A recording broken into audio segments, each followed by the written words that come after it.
आमच्याकडे या, आम्ही पाठिंबा देऊ। एकनाथ शिंदे आणि अजित पवार यांना नाना पटोले यांची मुख्यमंत्रीपदाची ऑफर।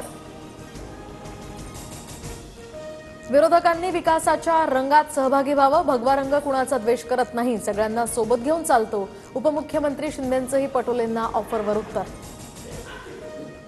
देशात सर्वधर्म समभाव कुठे? होळीला मशिदी झाकून ठेवण्याची ही वेळ, तर हा संकुचितपणा देशाला धर्माला परवडणारा नाही, राऊतांची टीका।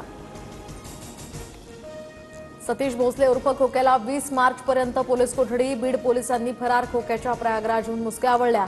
तरुणाला अमानुष मारहाण आणि प्राण्यांची शिकार प्रकरणामध्ये खोक्यावर 3 गुन्हे। वन विभागानं पाडलेल्या खोक्याच्या घराची अज्ञातांकडून जाळपोळ, तर 15 ते 20 जणांनी मारहाण केल्याचा खोक्याच्या कुटुंबियांचा आरोप। अतिक्रमणामुळे खोक्याच्या घरावर वन विभागाचा बुलडोजर, अनधिकृत घर बांधल्यामुळे कारवाई। शिरूर कासारपासून काहीच अंतरावर खोक्याचं हे घर।